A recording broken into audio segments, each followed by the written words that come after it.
We'll just start in another 2 minutes.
So I think it's about 6 minutes past the hour.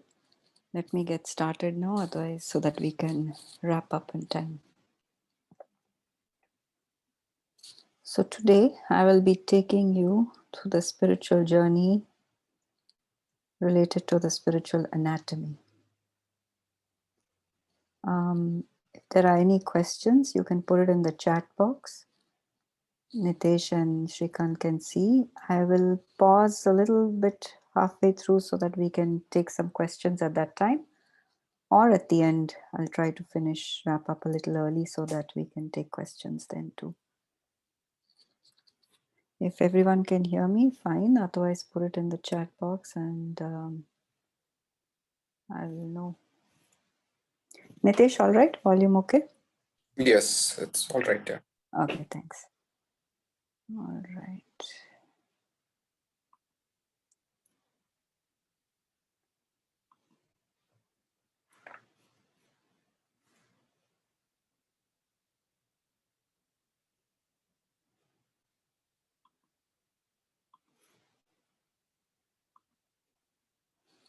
Okay, so let's get started.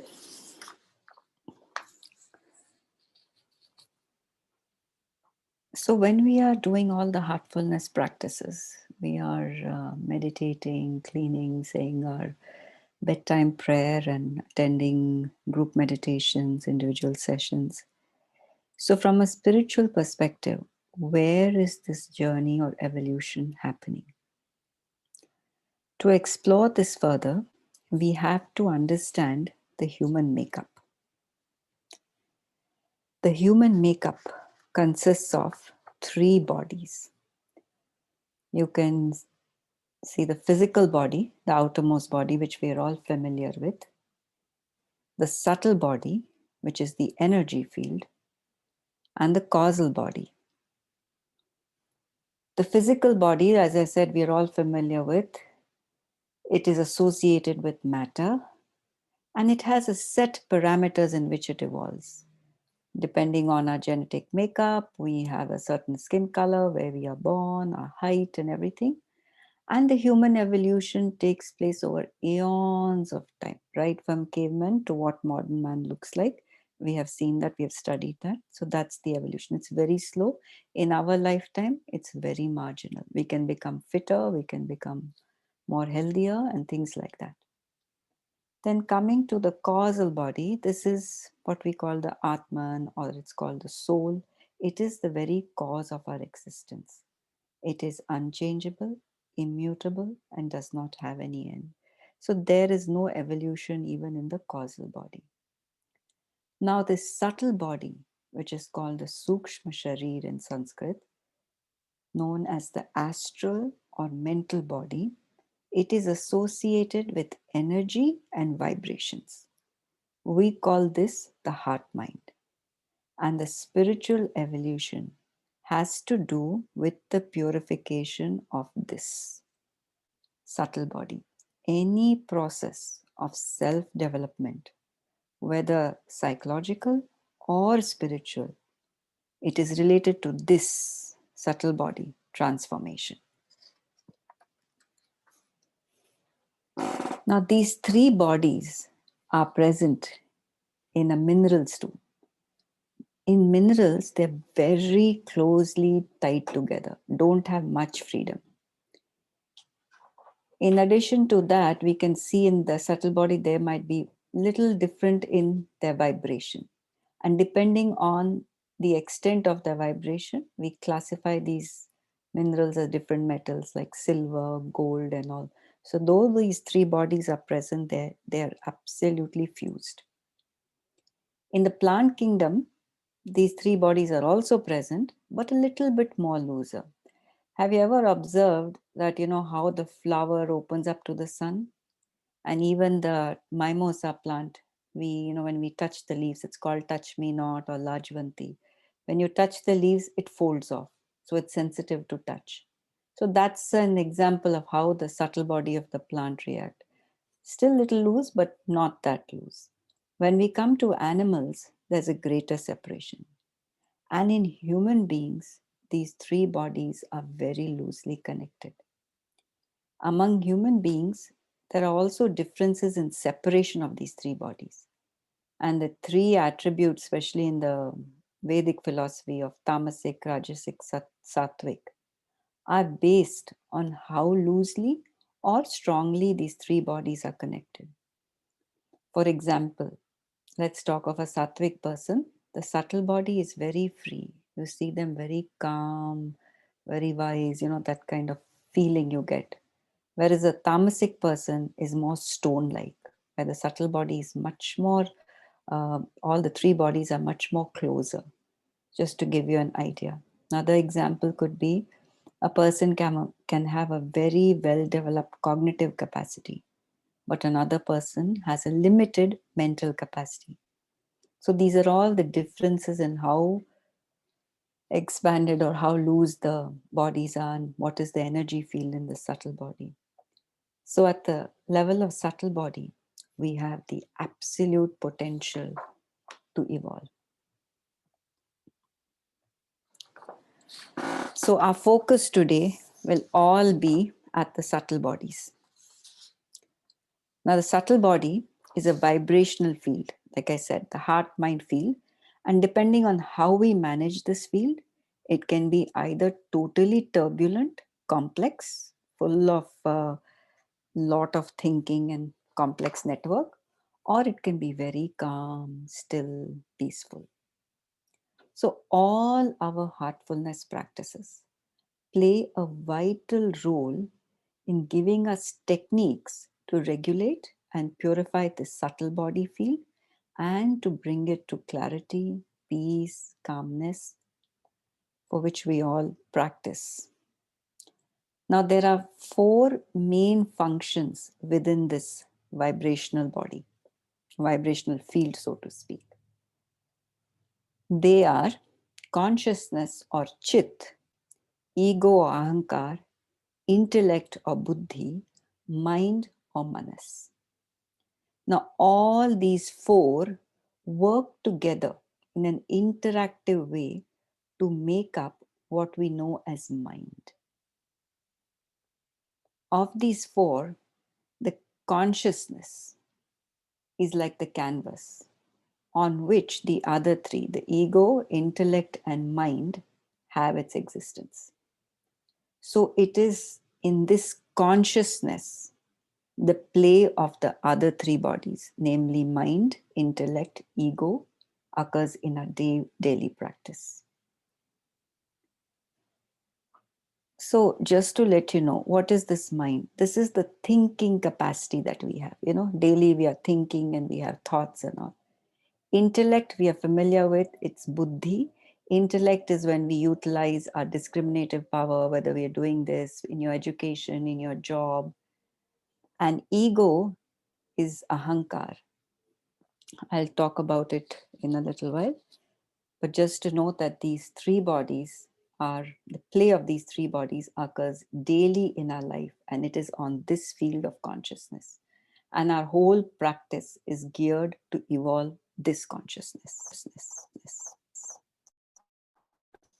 Now, another thing that I want to bring your attention to, if you locate, the soul is in the center of our being. Around it, we have the subtle body covering, right? The first is consciousness, which goes right across, right at one end, with connected here and going right across the spectrum. Then there is ego, which is our identity.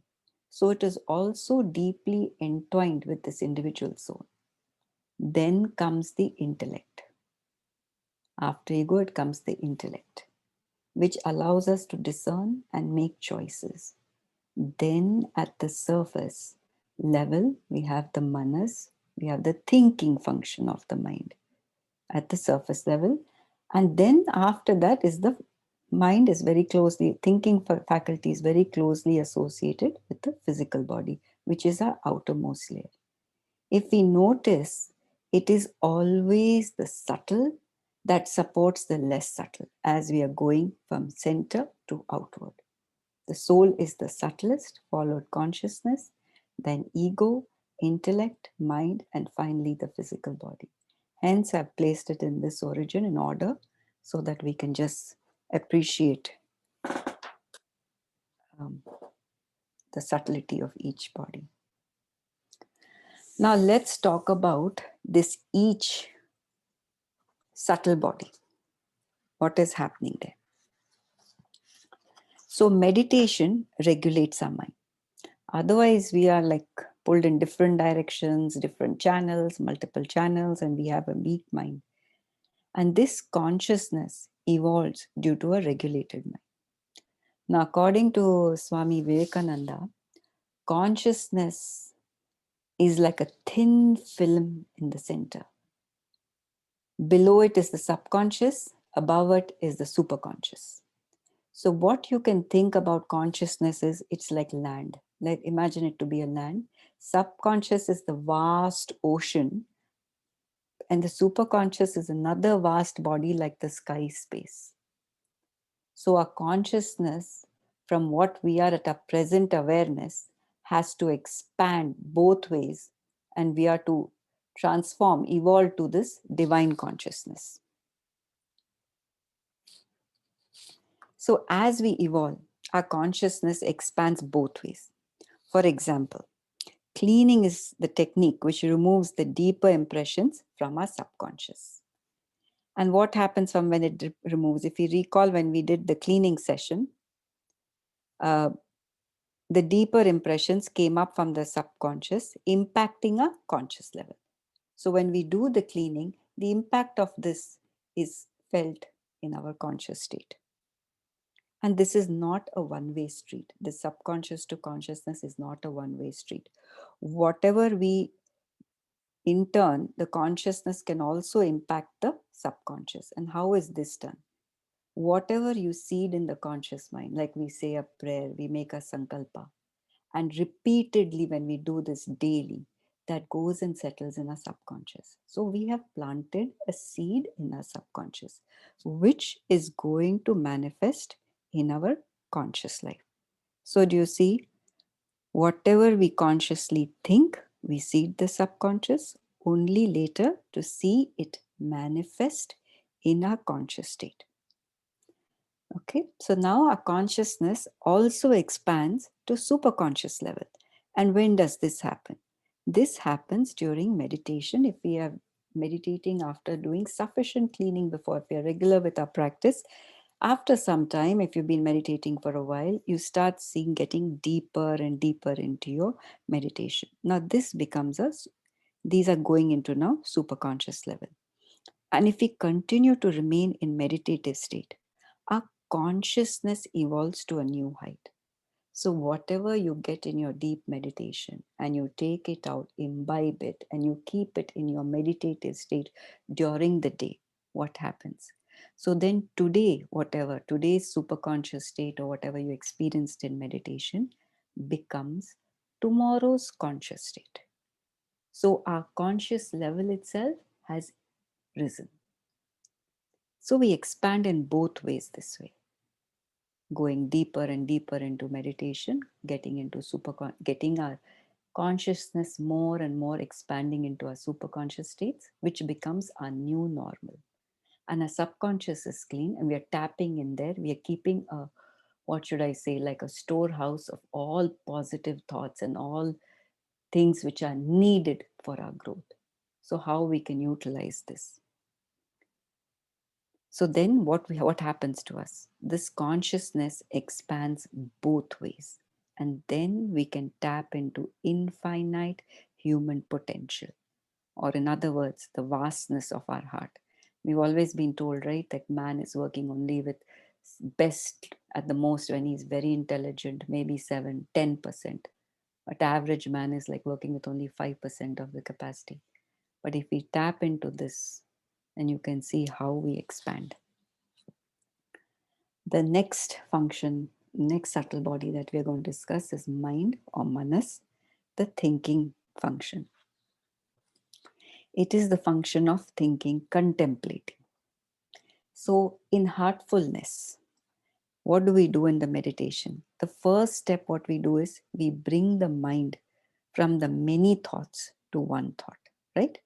Our thinking is all the time going on because the function of this manas is to think. Its nature is to think. That's why in meditation we say, oh, so many thoughts coming. But what is this meditation doing? It is training us from the many thoughts to come to one thought, which is the source of divine light in the heart. Now, here I would just like to just diverge a little and say it's not necessary that throughout the meditation this thought should haunt us, the divine light, divine light. This thought should leave us at some point so that the object of the thought can be felt in the heart. We've all been told, right? When you're thinking of divine light, think of it pulling to your source. Meditate on the so that the object of the thought can be felt.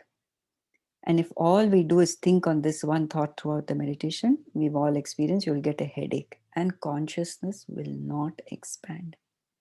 So the initial thought of divine light is just a springboard to take us deeper so that we dissolve in this feeling of the presence of this divine light in our heart.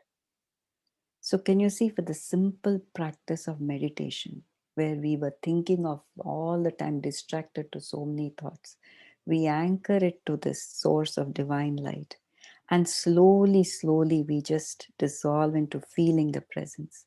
That is how this mind evolves through a meditative practice and feeling develops. So, manas evolves from thinking to feeling.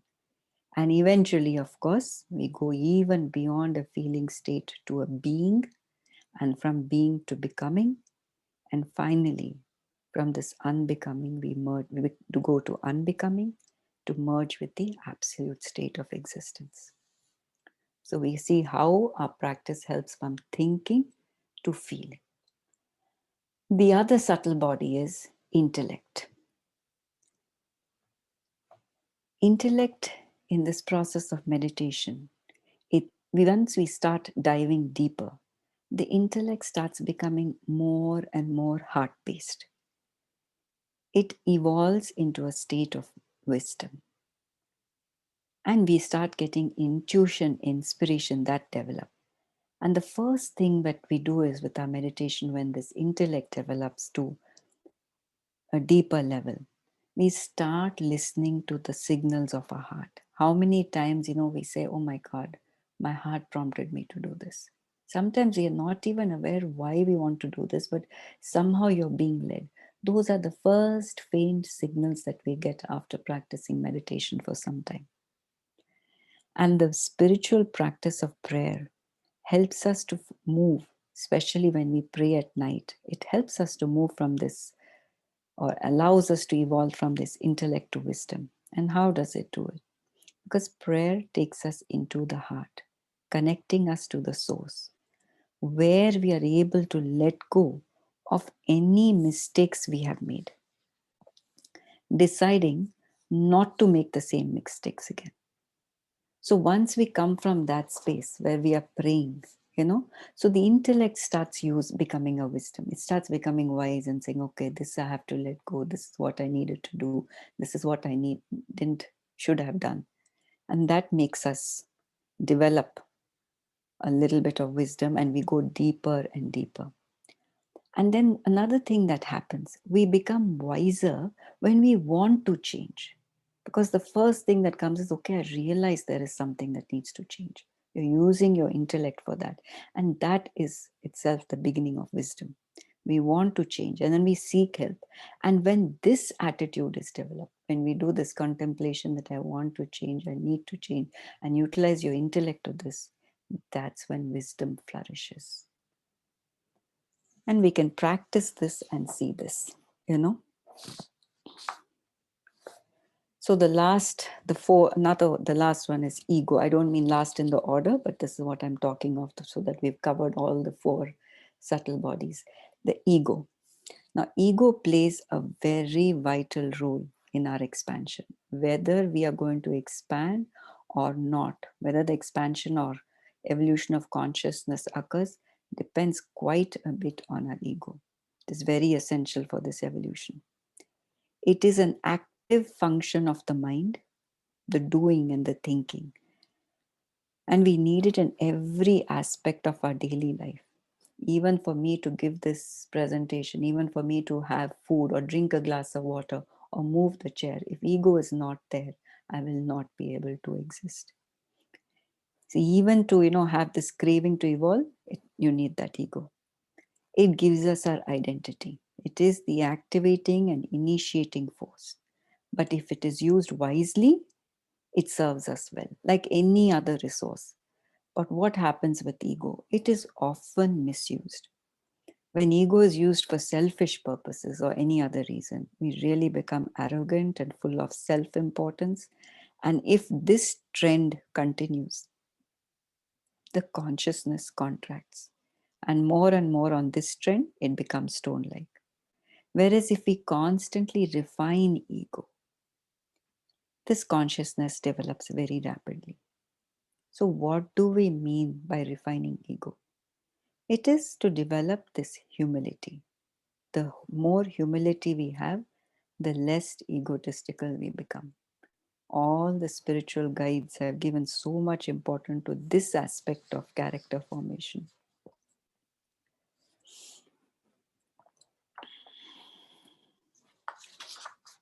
So, I mean, we have seen that. And with ego, we have to be very, very careful. Um, Let me give an example here.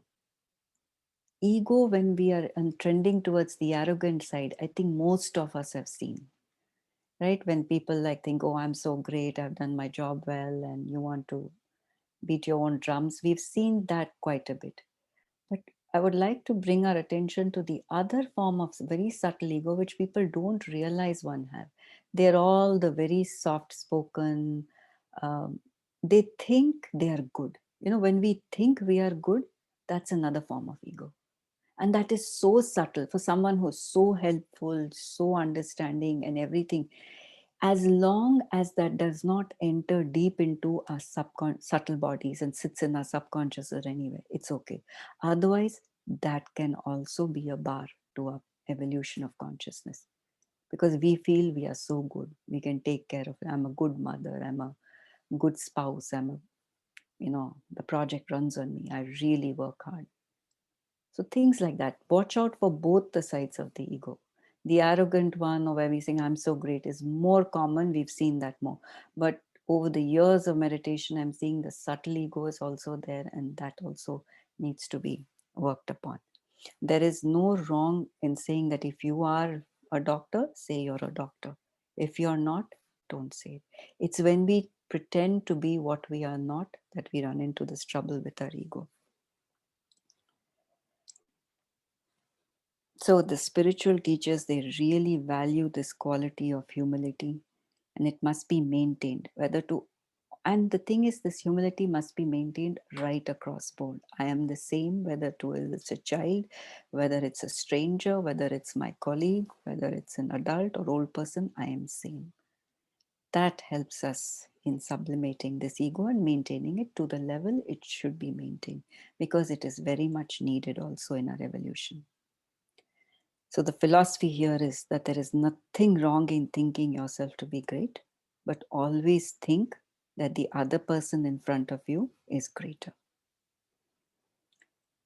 So, then real love is manifested in the being, and then only consciousness expands. I'll just pause here to check everything.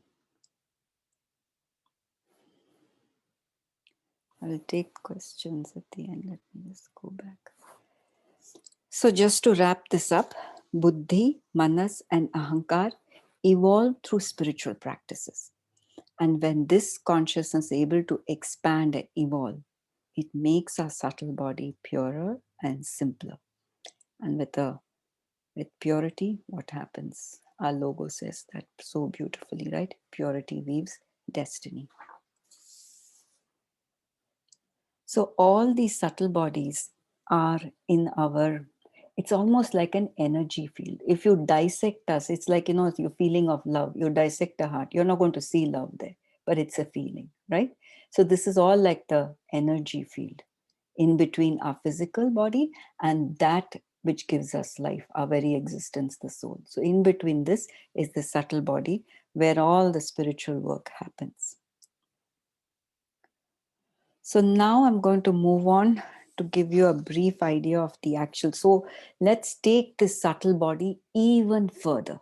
We're going to even further go and see what is hampering this movement of the subtle body. What is happening? Where is the energy flow happening? Where is the movement or the smoothness? What is blocking? So traditionally, I wanted to put all the classifications out there so that we all sit on firm ground. So, this is the traditional classification of the chakras. For millennia, this traditional view has been that human system contains about 7 chakras. You can find this in any literature, so I won't go over details over all of them. They are found in us too. We also have all these chakras. But there were numerous stages and chakras and dimensions of existence. They remain undiscovered and unexplored till one of our heartfulness guides, known as Babuji, he was Sri Ramchandra of for the Shahjahanpur. In his research, he discovered them and developed innumerable methods to make our journey very easy to the ultimate destination in one lifetime itself. So all these chakras are still there, but let's see how he has modified the system so beautifully to suit modern man and for us to able to achieve this goal. All these chakras in the end also we touch, but this is not our journey in the beginning. So what are the regions of the subtle body? We have 13 points and there are so many classifications. So today I want to go with all the classifications so that you're all very, very comfortable in understanding what we are. So just to go back to this previous slide, it started from Mooladhara Chakra going right up to the crown where we have the Sahasradhara or the 1,000-petaled lotus. Now coming to this, we start at point 1 here, if you all can see this, in the heart region, go in the zigzag manner till here, then go straight up the crown, and we go even behind the Sahasradhara Kamal and right up to the 13th point, like you can see here, 11th and 12th, 13. So we have 13 main chakras. Now you'll see us using interchangeably points, chakras, knots, granthis. They all are the same. Now, why do we have them as different terminologies, different languages, and depending on when Babaji wrote, on who is talking, they have used the different things. But I feel knots and chakras give us a clear picture as to what is happening. When we say knots, that means there is a trap there. There is some binding or there's something holding there. And when we say chakra, it gives you an idea that this chakra needs to be balanced or opened. It's like a whirling energy, if you can picture that. So that gives a better point, whereas a point just gives you like a pinpoint there. So it's not exactly like that. It's like an energy field all trapped in, and then it opens, and then there is a free flow. I mean, I've just simplified it just so that we can understand. So you have a couple of classifications here as heart region, mind region, and central region. It's there are different classifications, and I'll walk you over through all of them. In the heartfulness practice, we have to remember that we start at the first point and our journey ends at the 13th point. That's how the teachers of this system have designed it. Now let me go to the next slide to show you yet another classification. So this is yet another classification, a journey through the regions. So just going back, we had just three here: heart, mind, and central. And there's another classification of these three, which I'll also talk to you in a minute.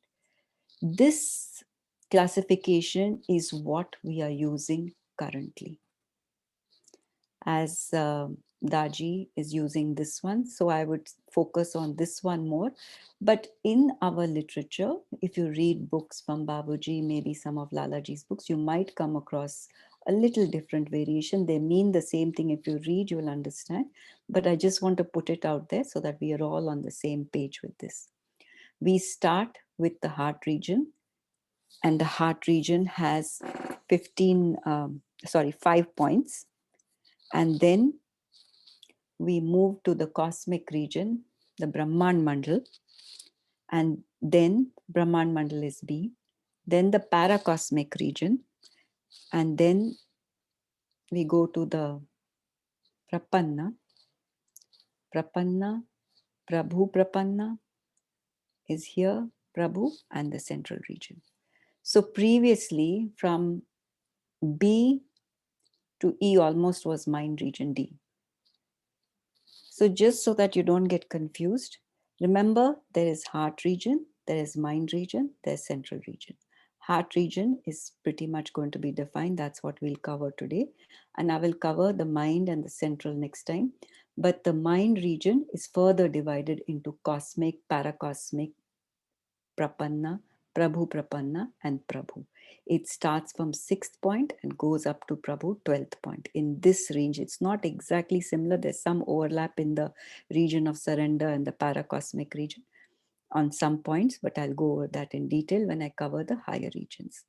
And the central region is 13th point. I would like to put out here right now is that there are 13 main points and many sub points, but totally we focus on the main 13 points and few sub points. When I cover the higher regions, I will go over the journey of the total sum total of 64 points and how we calculate that. This is another classification that you will come across. This is in, especially if you read Efficacy of Raj Yoga. And I think Brother Shrikant was talking of the mind, heart region. So the heart region is from point 1 all the way up to the Sahasradal Kamal, the 1,000-petal lotus. In fact, the heart expands right from the toe till there. And the mind region has only, it's called the first mind, has only the 11th and 12th point, and then we jump into the central region. So this is yet another classification. And now I wanted to go through this slide, which shows stages of evolution. This is present in reality of dawn. And this shows us circles. So far we had regions, now it shows us circles. So the first set of, first outer, we work from outer to the center. From the outer, the first 5 circles are stages of Maya. This is where we are in the heart region. Stages of ego takes us from this black circle to this black circle, and this covers all our points from 6 to 12. And this is the stage of egoism. And then from here to here is the central region, which has 7 rings of splendor. So this is the 13th point. In the 13th point, we journey through the 7 rings of splendor. And then finally we enter the center, the Bhuma. So this is the only, just to show you what the journey is about. Now, the only way we can appreciate the true meaning is to undertake this yatra in a practical way and look at it as a roadmap, that you've been given a roadmap, and how best we can use this. So today our focus will be only on the heart region. So I have drawn this, and what we are going to do. So are you all still with me? We are in the subtle body. Subtle body had 4 parts: the consciousness, and in the consciousness we had our mind, our ego, and our intellect, all functioning daily with our awareness. So this is in that heart mind field or energy field, vibrational field. In that, we have this whole division of regions. Regions have points, and we journey through these points. We have the traditional chakras, which are still there, and they are all worked upon in the end. But in the beginning, Babuji has discovered a method which is most beneficial for us to practice and journey faster and reach the ultimate destination or goal of human life in this lifetime only. So when we come to heartfulness practice, we start at point 1. And how do we locate point 1? It has a physical location. But that doesn't mean if we dissect our chest or something, we are going to see some big energy burst or some particular blood vessel there marked as point 1 or some distinguishing feature. Nothing like that. This is a vibrational field, just an energy field. So how do you locate point 1? So from your left nipple, if you take 3.5 fingers down, you will come to point 1. Point 1 is surrounded by some satellite points, and I'm going to go into details of this too, because this is the beginning of our journey. All the seekers who come and take the 3 introductory sittings, or as many as possible into sittings, and we start the meditative practice, we start at point 1. Now, similarly, if we go to the right nipple and go down 3.5 fingers, we have point 2. It's a mirror image exactly of 1. And similarly, when from the left side, we go 3.5 fingers up, we have point 3. And if we do that on the right side, we go to 4. I'll give you a minute to at least locate point 1. So just from your own fingers you use and 3.5 fingers so that you can get an idea where everything is.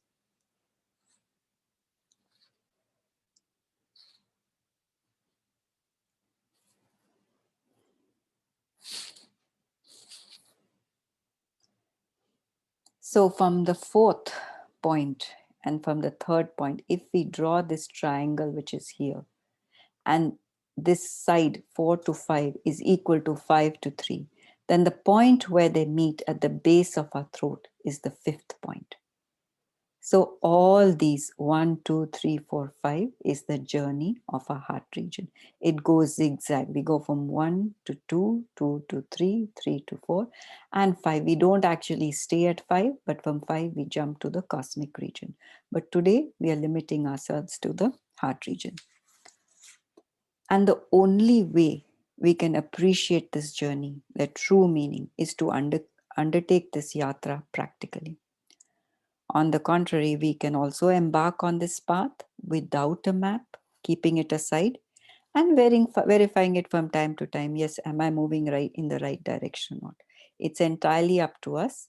But what this knowledge does is it just gives us an appreciation as to how this work is going on. At every point, at every chakra, we go through the same process of experience leading to knowledge.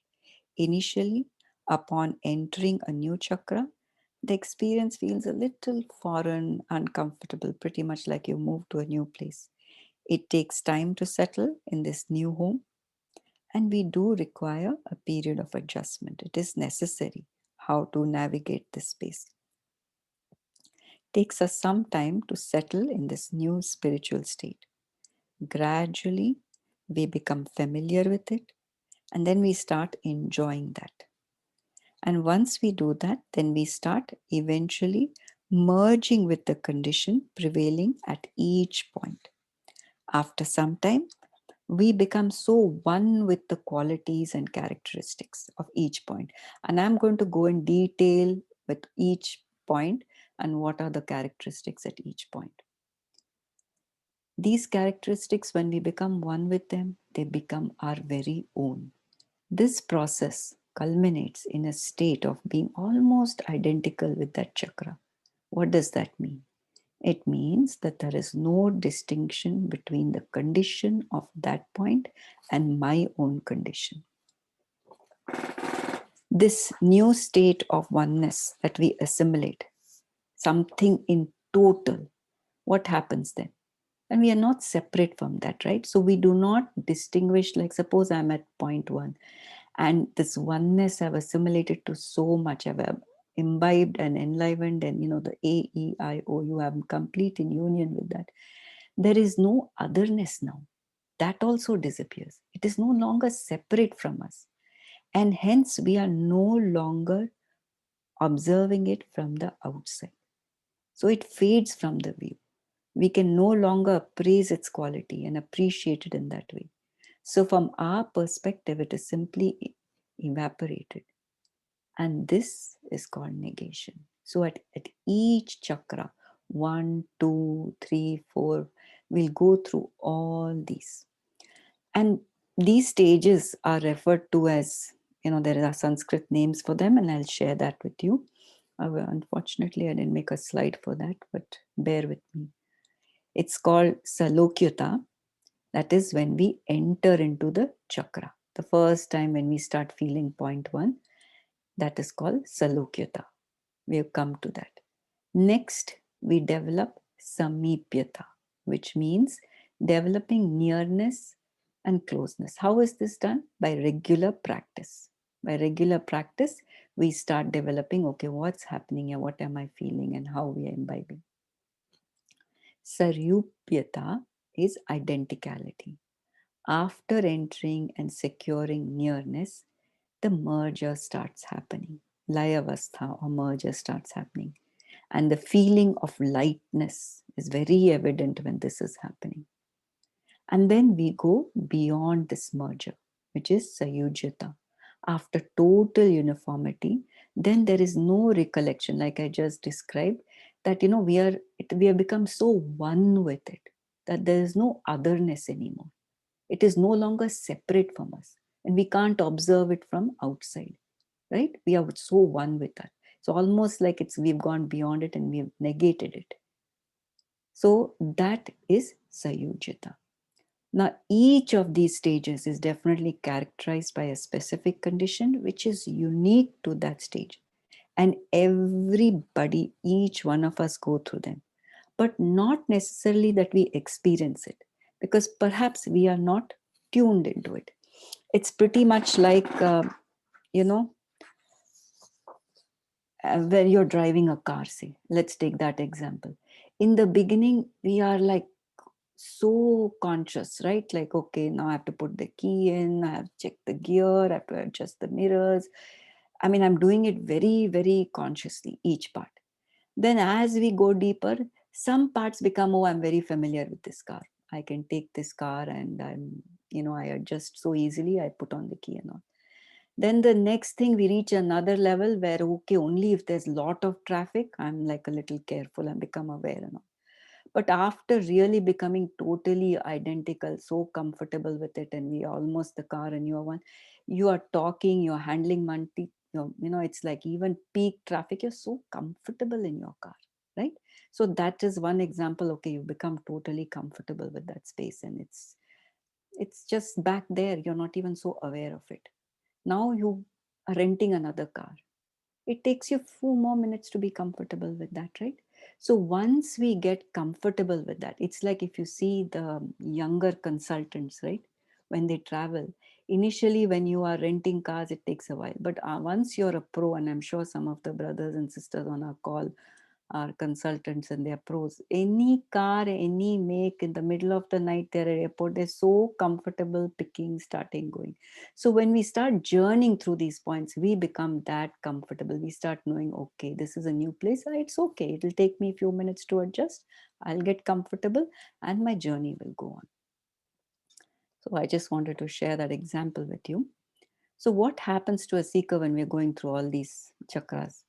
You will witness the consciousness that proliferates at each center and will be able to take note of all the subtle variations in consciousness, emotion, and vibration as they unfold along the way. For example, the vibrations felt at the first chakra will be very different from the second. And again, at number 3, they will be different. Not only will the subtlety increase as we move along, but our feelings, the direction in which even these vibration moves change from clockwise to anti-clockwise. And I'll go over each point in detail. Each time a seeker passes through a chakra, it is a duty of our guide to nullify all any associated powers in order to protect and ensure the onward journey. So we always have a protection of our spiritual teachers at each chakra who guide us. And why am I sharing this with you? Because without this protection, it would be easy to go astray. And an example of this could be, we've all experienced that sometimes, right? Like we love a particular kind of meditation and we want that same type of meditation to be repeated. Whereas for growth, we have to leave, right? It's like if you're going from, say, we are in Florida, and if you're going from Tampa to Orlando, and on the way I see a beautiful farm. My destination is Orlando. If I say that beautiful farm and I want to every time pass by, I may not reach destination. So this is where our guides help us, nudge us, move, you know. And we also, when we know that we should just keep moving on, we appreciate whatever's going on. There's nothing harm in appreciating the beautiful scenery that we are passing. Appreciate, note it down, move on. And this is where our guides help us to nullify this and ensure that the onward journey is moving on. So now I would like to move to point 1. Let's dive deep into point 1. And before we go exactly to point 1, I want to discuss the satellite points around point 1. Point 1 has 4 satellite points: A, B, C, and D. And let's take a minute to locate them. So you have 2 ways. I've shown you this one way. Right from the sternum bone, if you put 1 finger down and 4 fingers inwards towards the left side, you will get point B. We did this when we were covering the cleaning. 2 fingers above is point A, 2 fingers below B is C, and another 2 fingers inwards is point D. And between D and our nipple, exactly in the mid, is our point 1. Point 1 is again divided into upper and lower. I've just drawn this for depicting. This is a 2-dimensional depiction, but you have to imagine these as energy fields. So you can imagine that they are in the subtle body at the starting of our journey. So let's discuss a bit more about what these points are. So you further go deep down into the points. There are 3 questions on the chat. If you're ready. Okay, let me pause now.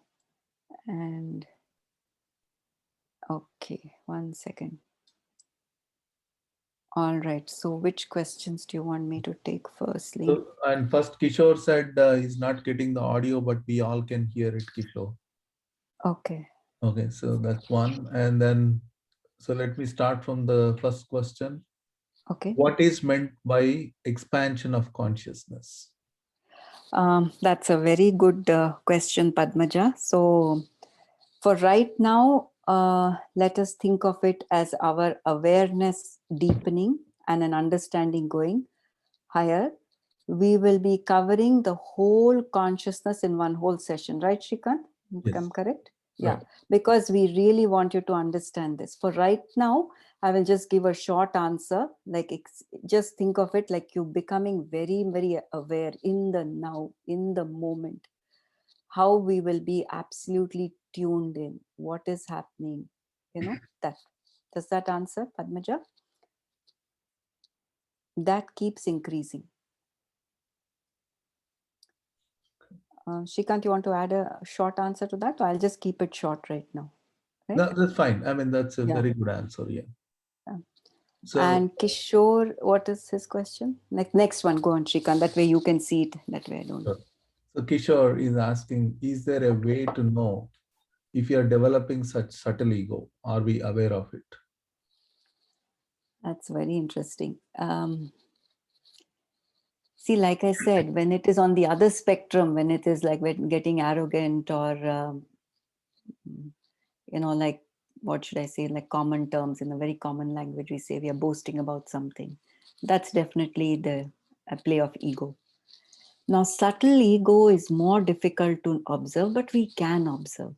It is only comes out when you contemplate and you look at yourself and you say, when you have an opinion of yourself, see, I have an opinion of myself like I'm really good. I probably I'm the best mother. Maybe I have done the best for my children. Fine, from what I am capable of doing. But to think I'm the best mother is subtle ego. I should be happy in doing the very best I can, which everyone should do the very best in whatever field we are. But if we have that subtle thing there, that, I have done everything and nobody else could have done anything more in this, that's when we should have humility. Like, I did whatever I could from the very best I could, but there may have been someone who could have done better. That's an example. So, I mean, just to add to that, there are, the ego, we look at it as ego from an emotional aspect of ego, the emotional expression, a behavioral aspect. But from an ego as a subtle body element is completely different. Absolutely. I was Ego as a going to go subtle there. body, yeah, ego as a subtle body element is basically, it It's a itself, propelling force, right? propelling force, it itself identifies. So when this identity, like, we are talking about the Samipyata, Sarijita, when it becomes oneness, this identity becomes one with that essence itself, with that higher state itself. So as this ego is getting used to this higher state, it wants to make that as an identity and then drop all other identities. So that is what we call as development of the subtleness of ego in this context. Mm-hmm.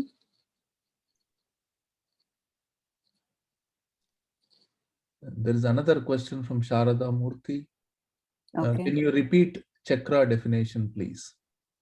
Okay. So chakras are the way I just said, we come across points, granthis, knots, and chakras are anything which are whirling. Have you noticed chakra is like a wheel? So it's like a whirling energy. When it's opened up, it has a movement to it. That's what denotes these points, because we say point one, but actually it is knotted up when it's not open. When it opens, it's actually a chakra one, where it will be a whirling energy. Yeah. And another example is, this is more in the emotional context for ego. I don't know whether it'll help Kishore. See, if suppose you've done a favor for someone and inwardly you feel you've done a favor, but you expect gratitude. I mean, you don't openly show it, but it's there inside you. It's in there in your subtle body. It's formed an impression. That's also ego.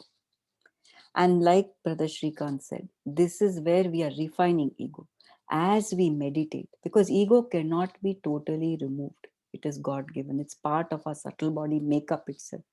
So it is sublimated. And we need that identity to identify one identity merging with another. So you need that, and then you cross one region to the other. So at every point it starts getting sublimated. I wanted to keep the ego thing short here and talk more about it at when we go through the 11 rings of ego. We have 11 rings of ego that we go through in our journey. A heart region, I haven't yet, I've just come to the satellite points, and then I will start with the points, which are whole of heart region is all about duality. And we have to master this heart region before we even can think of sublimating or going higher to the ego levels. So should we continue? Anything else? We are good. Anything else in the chat? Let me see.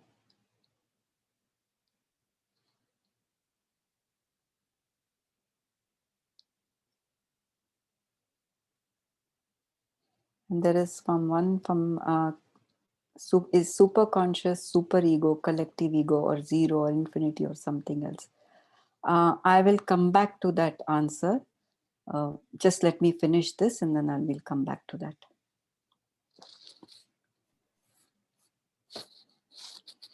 So coming down to this location, here I want to start with point C.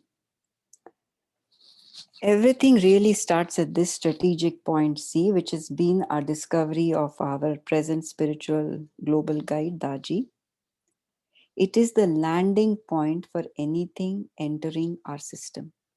So when we interact with the world, any likes and dislikes that we have, any thoughts, anything, if it makes an impression on us, it enters our subtle body system from this point C. And this is its location here. And it creates the first vibration or stir in the field of consciousness. And from there, once it has created this disturbance, it can form a deeper impression. And then what happens after this? So let's start with, just keep that on your back burner, just knowing that everything enters from point C. And when I say enter, everything need not enter. When we do not react with any likes or dislikes to the external world, we are not affected. That's why the same thing doesn't affect two people the same way. I may see a very great car of a higher end model or something, and I'm just saying wonderful, and I move on. Whereas someone else may see, especially some teenage boy, will be over the mind over that car. It has not affected me, but it has affected somebody else. So when we repeatedly think of it, it just settles on this C, and it can go deeper and deeper. And in a moment, we'll see how that happens. But for now, let me just describe all these A, B, C, D points so that we are very comfortable and familiar with that. Now, point A is where all our worldly worry problems settle down. And when we brood over them, they affect point A. None of us can really escape worries. Actually, when we worry about challenges, it is a good indication. Okay, we have worries. And we have, why do we get them? We get them so that we can act upon them. Right? We have to act upon our concerns. We have to solve problems in the family. We have to find solutions. Now, once we find these solutions and problems, it strengthens us. It strengthens our self-confidence, our mental faculties. But if we go on perpetually worrying without solving the problems, and we keep on, you've seen across, right? We come across people worry about everything. Oh my God, I don't have this. Oh my God, that car is not parked. Oh, this has happened, that has happened. And if you constantly worry, it is only going to make it worse, and it creates heaviness in this point one area. Now, point B, I discussed point B with cleaning. I'm just recapping here. It is associated with our sensual attractions. Anything that is sensuous and sensual attractions towards others also, all those vibrations settle in B. When it is balanced and in moderation, it is manageable. But when it overwhelms us, the impressions go deeper at point B.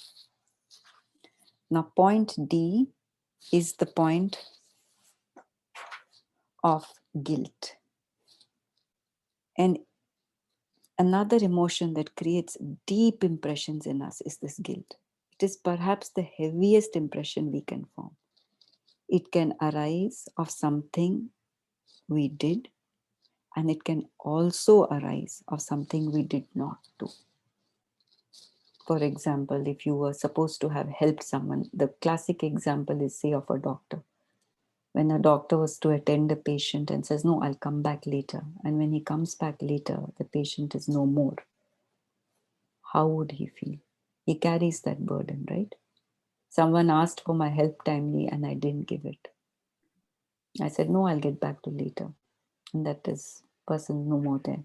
So such impressions, deeper impressions of inaction, also settle at D. And sometimes, of course, we have done something which we should not do. Those are little easier as we get more and more aware and more comfortable, and we get more we maintain the meditative states. We start realizing we all know what we should not be doing. That is little easier to understand. But when we know we are not supposed to do it and we do it, it settles in D. So that creates real havoc in us. So how do we manage all these satellite points? And slowly I'll also explain how they impact point one, how we can, how when we dive deeper into point one, what happens. So what should we do to first prevent anything entering our system from point C? So preventing likes and dislikes at point C should be our first order of business. To prevent impressions from settling at point C, if we can maintain a meditative state throughout the day, so that the mind is not pulled by likes and dislikes. Now, if this is done, then impressions will not affect the field of consciousness. And really, this is one of the most important things that we can do for our mental and spiritual health. And it really highlights the importance of maintaining a meditative state during the day. But sometimes impressions do form in our system. I mean, how much ever we try, we can't help it. We are interacting, especially at workplace, and they form.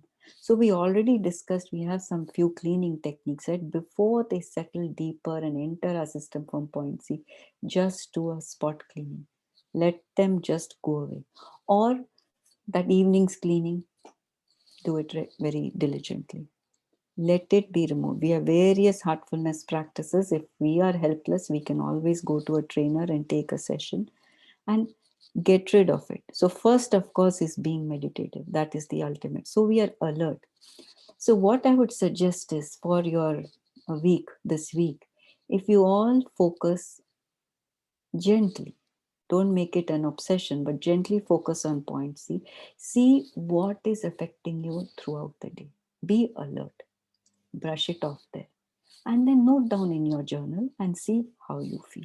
So you're just taking care of not letting anything enter your system. It's just how we clean our cars. We are very vigilant about our homes, who's entering, what we are doing. Take care of your subtle body this way. See, observe point C and see what is happening there. So moving on to point A. How do we navigate or manage this point A? At point A, we meditate. We meditate for at least few minutes to 10 minutes maximum before our bedtime prayer. We meditate on point A to promote a feeling of universal brotherhood, leading to unity amongst all of us. This meditation, like I said, is to be done only at bedtime. For men, we fix our attention on point A with the thought that all men and women of the world are your sisters and brothers.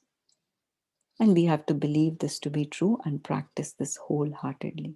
For women, we think that all the divine gifts are available to you and that all men and women of the world think they are brothers and sisters and your thought is one with them.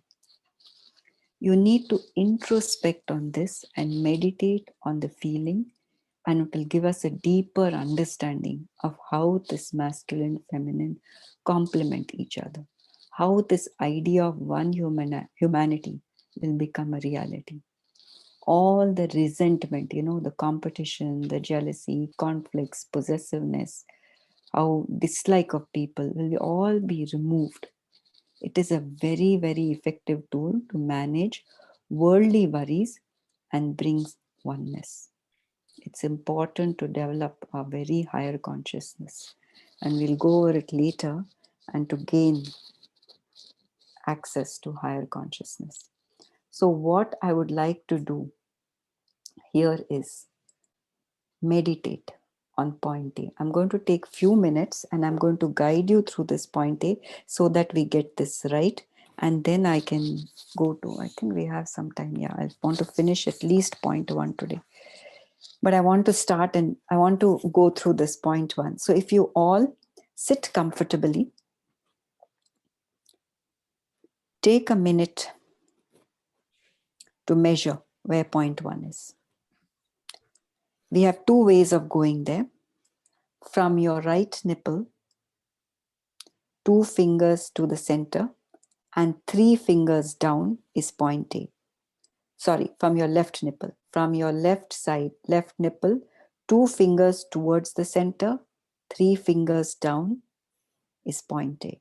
The other way of reaching it is from the sternum, your sternum bone right in the center, come 1 finger down and come 4 fingers inwards on the left side, that is point B, and rise 2 fingers above, that is point A. You don't have to exactly locate also. If you roughly get the general idea where it is, take a minute, focus there.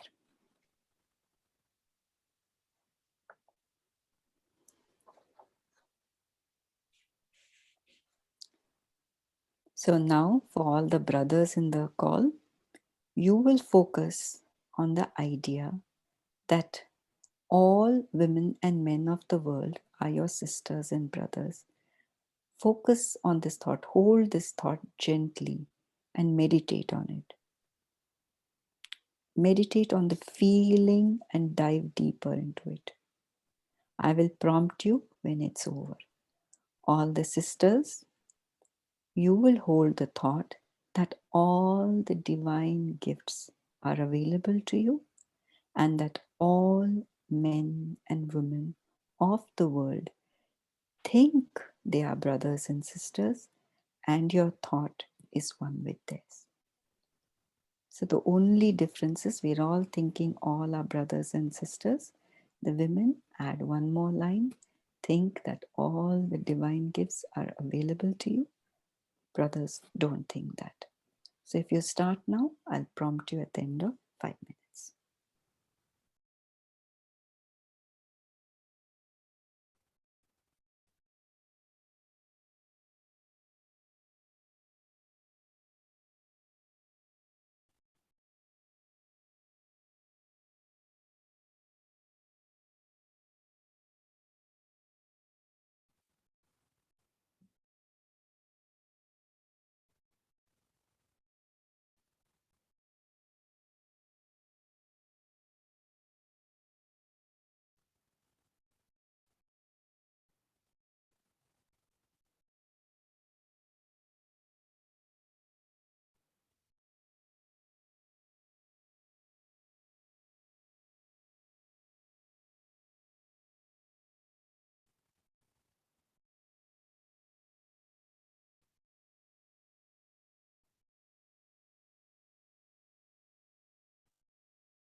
Ranjana ji, if you're on mute, if you're talking.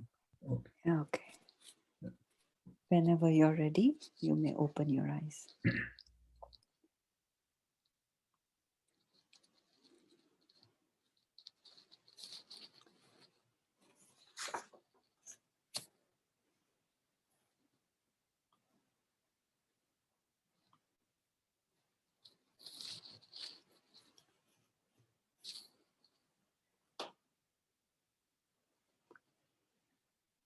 So let's get started. Let me finish a few things on this slide. I wanted to finish this whole concept of A and all these satellite points. I'll do the points later on. So let me move on to point B. We have already done point B meditation in our cleaning session. I just told you how to do. We do cleaning at point B before our morning meditation. And then coming to point D, what we do is at bedtime, we repent for all the wrongs done. We introspect at bedtime. Just before bedtime, if you repent for all the wrongs that we have done and sincerely submit it to the divine, that repentance is what, tears of repentance is what cleans this point D. This point D is not amenable to cleaning. It is only amenable to prayer and prayer of repentance at bedtime. So if we keep that in mind, we would have covered all the points. C is meditative state, constant remembrance, or observing it. We can start simple. We can start simple by just observing that I'm not affected by any likes and dislikes. And if it is, we have cleaning techniques. We will choose the appropriate one and do that. If it is worldly worries, we have the point A meditation prior to our bedtime prayer. We can do that then. If it is point B, we can do any with our morning cleaning, just before cleaning in the morning, just before our meditation. And point D, the technique for this is at bedtime, repent for all the wrongs, real repentance, tears of repentance, submit this with real repentance, and we work on point D. Point D is always worked individually. I will share references with you because it all cannot be covered in this one talk, but we can go deeper in probably other sessions and see how to handle this. We will go on to the next one because I really want to work on the satellite points of point 1. So here I want to talk about Chit Lake. Now Chit Lake is a point up here in the cosmic region. For now, just observe this diagram. It's somewhere there. It doesn't concern us. We are not working on it directly, but it just will deepen our understanding about our practice and what is happening in our subtle body. So when a soul makes a plan to exhaust all as many samskaras as possible in this one lifetime, as we discussed earlier in the cleaning module, that it comes down with some samskaras. So when the soul takes this human form, the seeds of samskaras, all of them surface in this Chit Lake. And where the flow is inclined always downwards. And there is no upward tendency. And from there, I've enlarged this here, there are 3, this current is coming right down. and that it divides into three. The first one comes to point A. It comes right here on top of point A. Another one goes to the lower part of point 1, the lower half of point 1. I have enlarged it here. And the third one goes to the lower point of point 2. It is weak in the beginning, but that's where it goes. So the one that is coming to point A has the seeds of samskara that will flow into point 1 depending on how the ground is prepared for them to undergo the fruition. I'm going to talk to you about it in a minute. Bear with me. The one that comes from the chit lake all the way down to point 1, the small yellow dot enlarged here to the lower part, this is all the samskaras that we undergo fruition of, all the impressions that we've undergone, the bhogam as it's commonly called. We undergo that bhogam, the effect of bhogam. Now, if we are doing our cleaning practices, various cleaning practices that are available to us in heartfulness, this bhogam can come up, or this fruition or the experience of this samskara can come up in a fried up state, in a very mild state. I mean, any example can be taken. If I was supposed to have a major accident, I probably get away with a mild hurt depending on how effective my cleaning is over. Again, this is decided by the nature itself. Some we have to undergo, some can be fried up. So then the current that goes to point 2, it comes with it's very weak in the beginning. It comes with the urge to go back home. This current which is going to point 2 usually is the one that gives us, some form of idea of a god, of some religion, all this thing, this program that we come with. This is that light current that it's going with. And the one that is going to point A is just all the samskaras coming down in seed form. They have not yet undergone bhogam. We discussed in the previous slide that any impression from point C that enters our system, how that will settle on A, B, and D is what we'll discuss in a minute. So some impressions on point A and B are needed for living this material world. Only when the influence of all these points go beyond normal that we see adverse effect. So what happens in our life? At this point C, we are interacting with the outside world. It comes in depending on the nature of that interaction.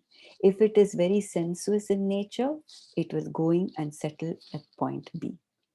If it is of a worldly nature, it will settle at point A.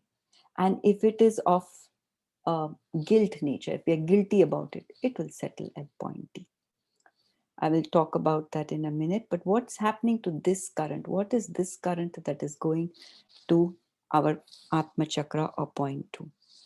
So what have the heartfulness trainers told us here? They have said that one lifetime is enough to get to the goal. But we have so many samskaras which we need to burn, right? And how does the heartfulness guide help us?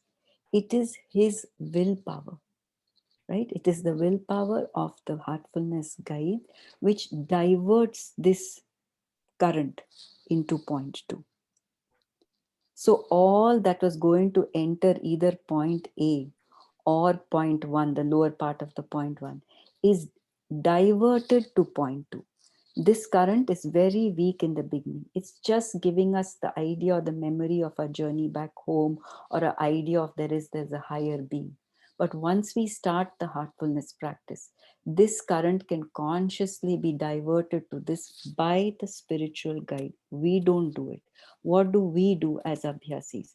We make ourselves available for individual sittings and meditations where the heartfulness trainers and the guides are involved. It's the guide's willpower which directs this current to this.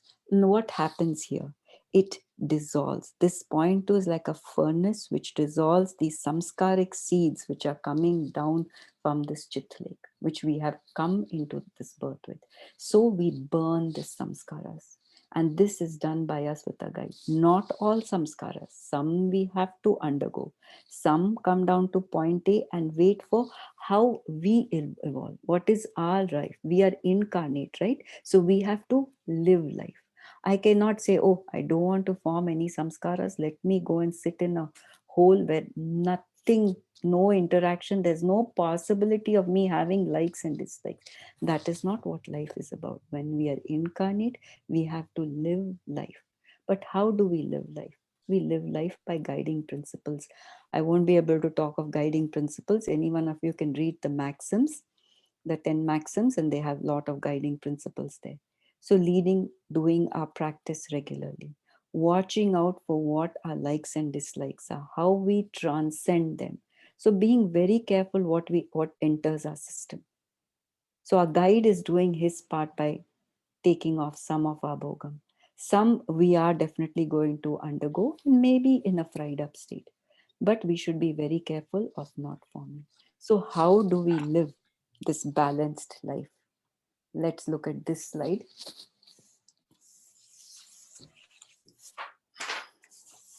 So an ideal life would be, let me just go back 1 minute. An ideal life would be that point C does not send any vibrations to A, B, or D.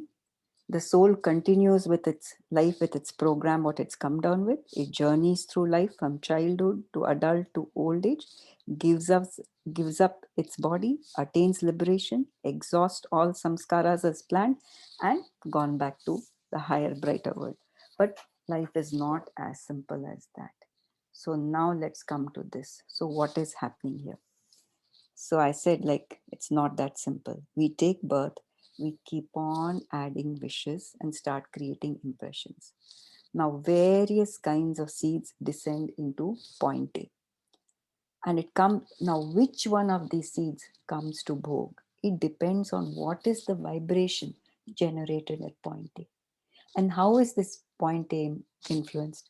So anything that comes to point C, which is of a worldly nature, will travel all the way to point A. Then that vibration will interact with the seed. And if it is a very major or dominant vibration, from point A, it will flow to this lower part of our point 1 and will come out and we will have the experience of that samskara. It can be good, it can be bad, but that is what we call bhogam, the experience of the samskara. So from a simple impression from C, we let it enter. If it was a material nature, it goes to A, sits there, and it interacts there. And if it generates an emotional charge, this comes out and it comes to the lower part for manifestation of experience or bhogam. Similarly, from point C, it goes to B, and from B also it manifests. D is one that stays there. It is heavy. It needs to be washed away. So point C basically acts as an amplifier. Now, at first, this may not be evident. One of the aspects that we must take into account is how quickly are we able to let go of our samskars? How comfortable are we when we are undergoing experience to letting it go, right? So quickly to talk about it is like I'm from the account background. So if we take accounts into picture, how quickly are you burning your samskara? What is your burning rate? And how quickly are we forming it? If your formation versus your burn rate. If your burn rate is quicker, that means you're burning them at a faster rate than you're forming, we still hope to leave the world better than we arrived. But if we start developing likes and dislikes at these vibrations at point A and send that relevant loop to the lower point of point 1 for fruition of bhoga, and if there are more such seeds or left, then what is happening? It is queuing up for experience. It's queuing up for bhoga. So now we are getting a backlog. Point 1 is getting saturated. Backlog shifting to point A is getting saturated, right? And now the surrounding area starts getting heavy and heavy. And when we see when we study the other points, point 1, when we study 2, 3, 4, and we study point 1 in detail, we'll see how point 1 impacts all the other points. And the same thing goes for point B. So any vibration from C settles at B. If B starts getting heavy, it starts impacting point 1. Once point 1 starts getting impacted, the rest of all the points in the heart start getting impacted, right? So some bit of passion, some bit at point A is needed for life, right? So that is okay. So it is needed for life and passions at the right time, when they come to life at an appropriate time, that is needed. But what happens is when it leads to indulgences, and especially vibrations coming from point B, they are enhanced, and then that gives color to our point B. So this channel from C, we see something, it rouses our passions, it goes on rousing, and then it goes to low, and then it colors point 1. Right? This is a very simplified depiction, okay? Because each lifetime comes with so many complex scenarios. I've just made it simplified to just kind of explain clearly that A and B, how we react with the world, and this entry point is C, and when guilt happens, it settles at D, so that we understand this.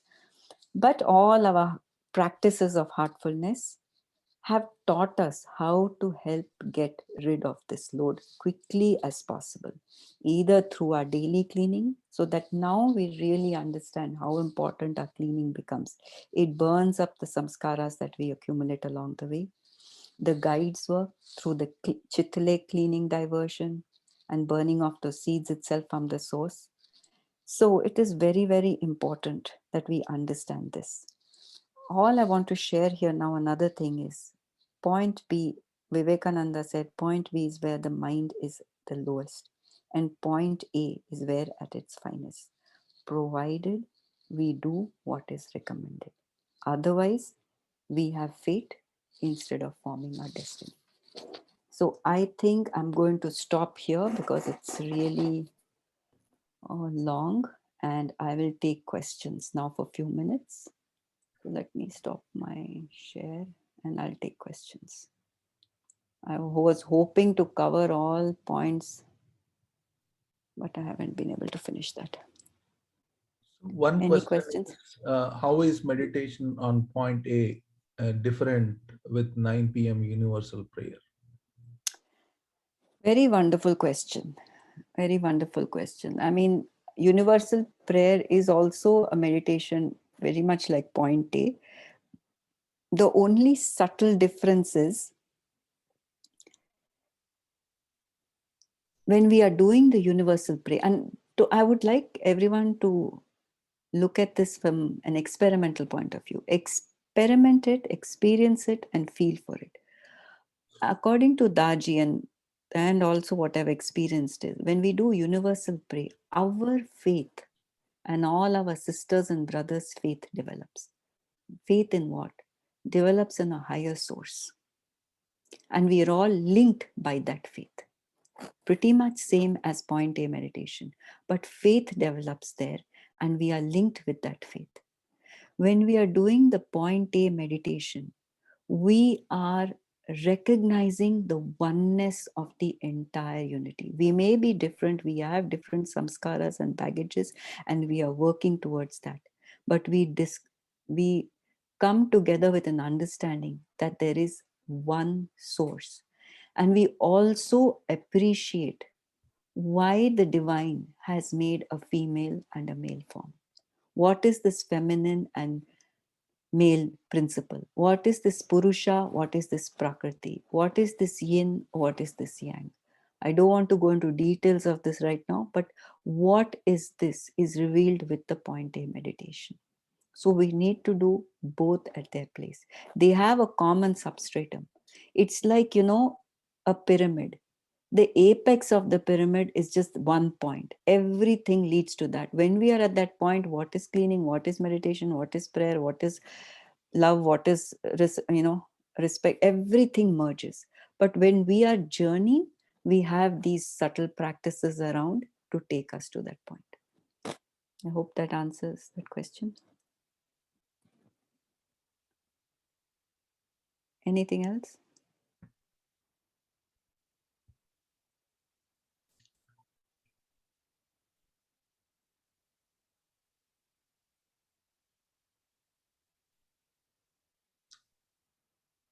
There was a request to repeat that statement you made about Vivekananda. The last one? Last one, yeah. Oh, point B is where mind is at the lowest, and point A where it is at its finest, provided we do what is recommended. Then Daji was saying, otherwise we'll have fate instead of destiny.